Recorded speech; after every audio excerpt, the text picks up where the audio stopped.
Whether you're looking for answers to specific life questions or simply hoping to become the best version of you possible, welcome to the Mental Breakdown and Psychreg podcast, where we offer insight, information, and strategies based upon research and years of practice as psychologists. So sit back, have a listen, and get connected with our hosts, Dr. Berney and Dr. Richard Marshall.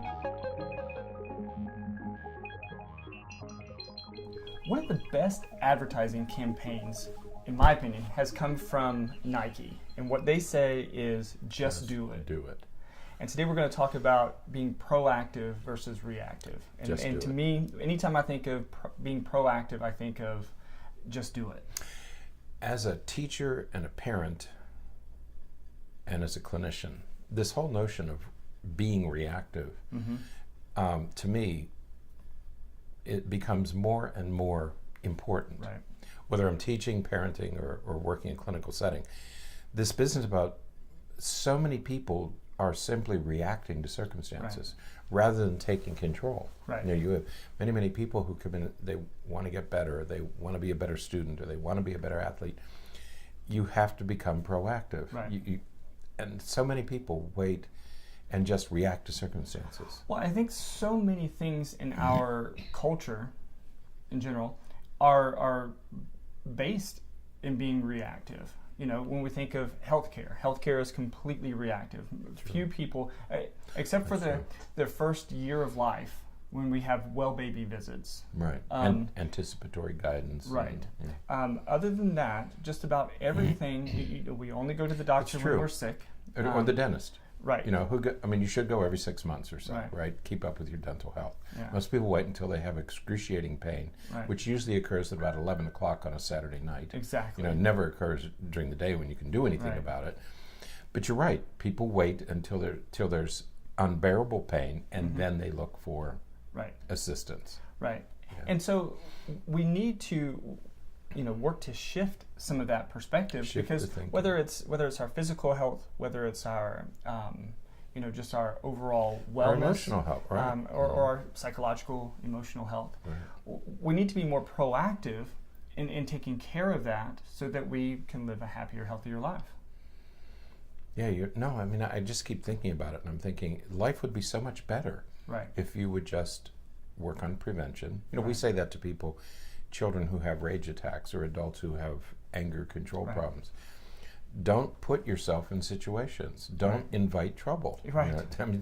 You know that taking a tired toddler to a grocery store is a recipe for disaster. Every time. Don't do it. Right. You can do without it. Right. You have enough food in your house. Take care of the child first. Yeah.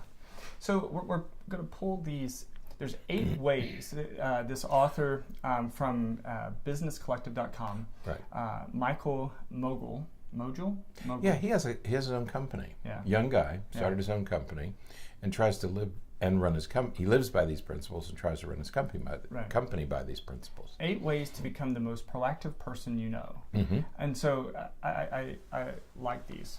All right? I do too. What I like about them is that they're, frequently when you read these tips from business magazines, it's like these hard-charging salesman type. You got to, and I'm thinking, who has the energy to do this? Right. These to me are very realistic, and some of them are really, they were unexpected in this setting. Right. And we'll get to them later, but I really like the way, the 8 that he's presenting. Right. The first thing is that you have to remember that it is all about you. And what does that bring to mind? That oxygen mask falling from the airplane. Exactly, what we were just talking about yesterday. Because it is all about you. It's, if you want to live a better life, you have to take the steps to live a better life. If you want to, get a higher education or learn a new skill, you have to go out and make that happen. You can't sit back and wait for something to happen to you. You have to make things happen for yourself.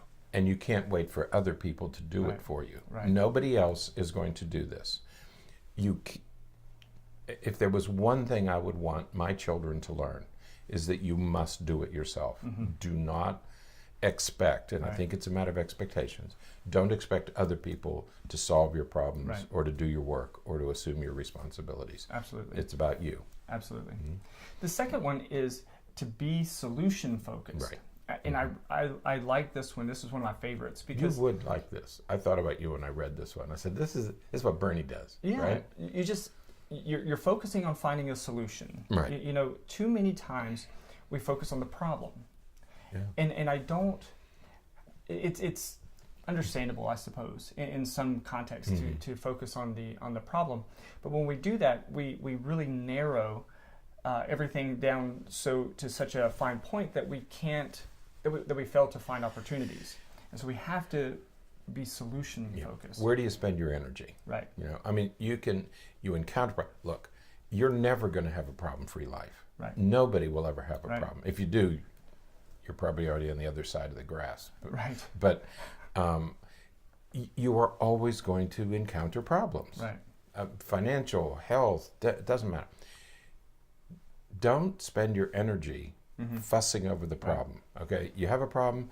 Okay, let's spend our energy working on the solution. Right. There is always a solution. Always. Let's spend our energy on the solution rather than fussing about how bad life is and how hard this problem is.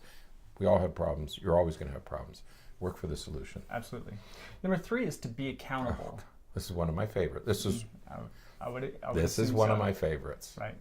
You have to be accountable for your actions and for not just your actions, but your failed actions, your non-actions, your errors of omission and commission. What you don't do as well as what you do. Right. Right.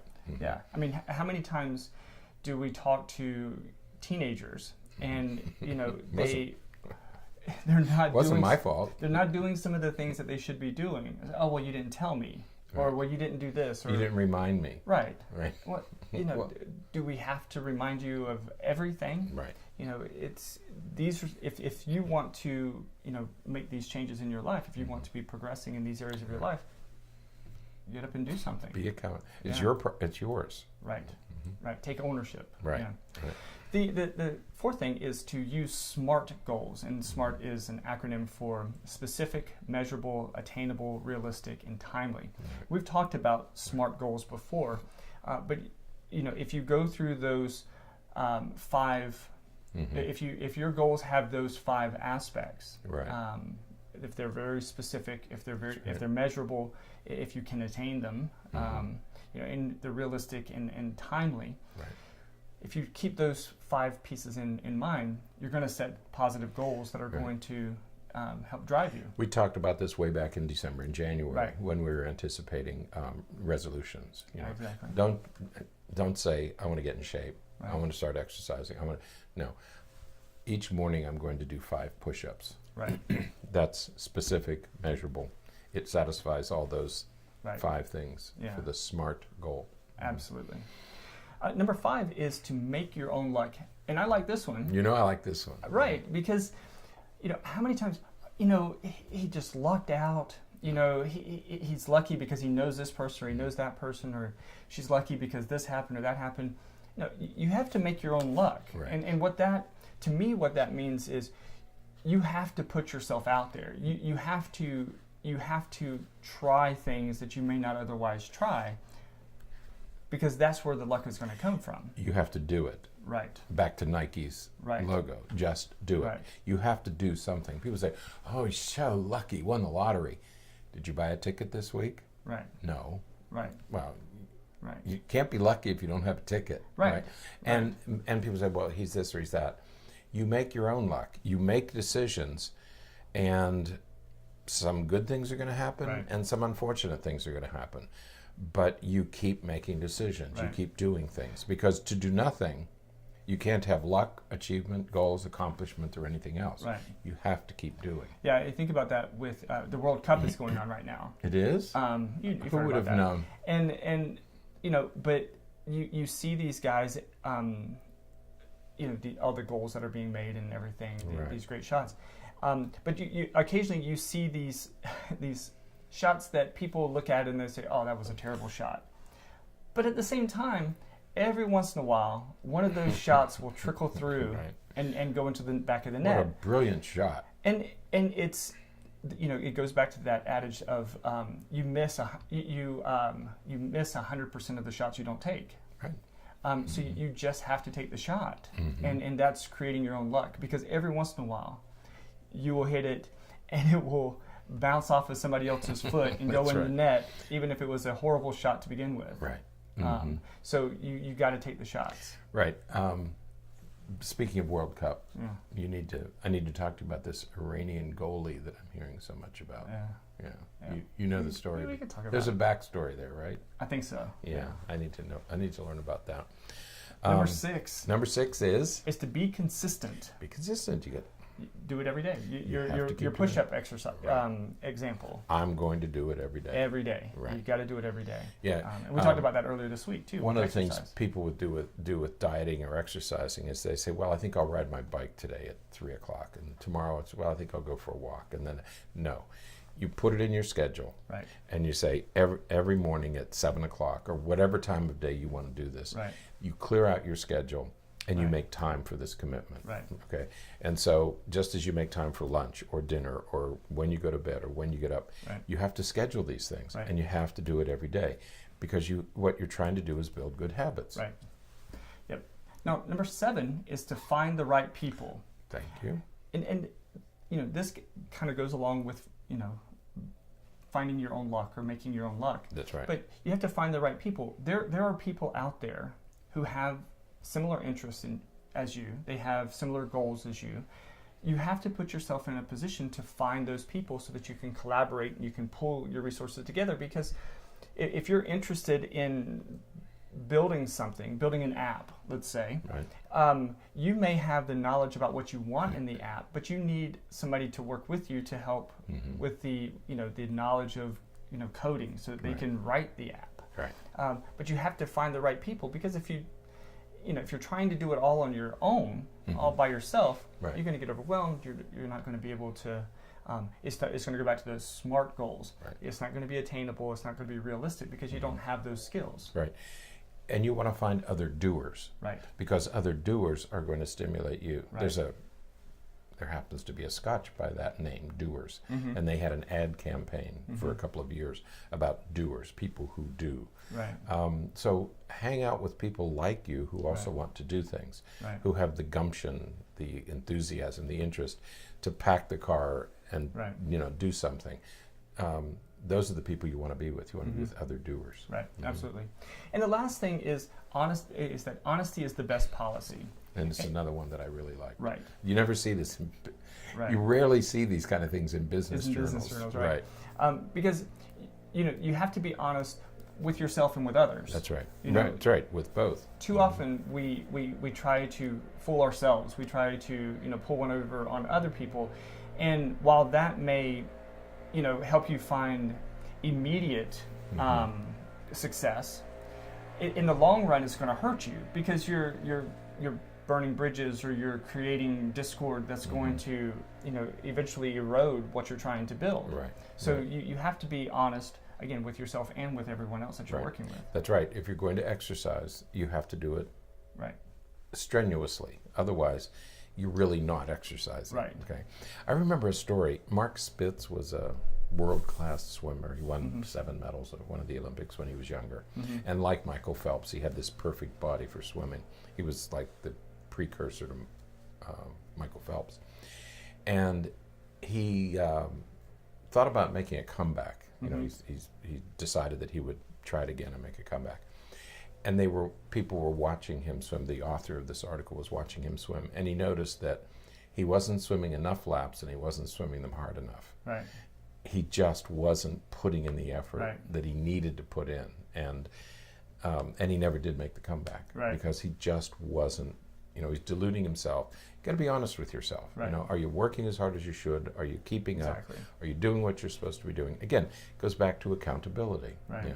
And you are responsible for these things, and you have to do them with integrity, and you have to do them honestly. Absolutely. And I was very glad to see this one in there. Yeah. that he added this one. Honesty is the best policy. Yeah. Well, check out the article. The link is in the show notes. He just has it's a quick read. There's just a little bit that he writes for each of those 8 points, but it is really important to think about and to. I like making your own luck. So one of the inventors, Edison, or one of them, said that it's the prepared mind. I mean, these guys worked for 20 years. Right. It wasn't luck. It was tenacity and persistence. So. Exactly. Okay. All right. Well, that is it for today then. Until next time, stay happy, stay healthy, and forget to be afraid. Thanks for sharing this episode of the Mental Breakdown and Psychreg podcast. Be sure to check out the show notes for links to follow us on Twitter and subscribe to our YouTube channel, where you will find all of our previous podcasts and much more. We would be honored if you would become a patron through patreon.com, where any donation you can manage will go to the development and creation of more content. Just visit patreon.com/thementalbreakdown for more information. Thanks again for listening. Have an awesome day, and we look forward to being back in your feed tomorrow morning.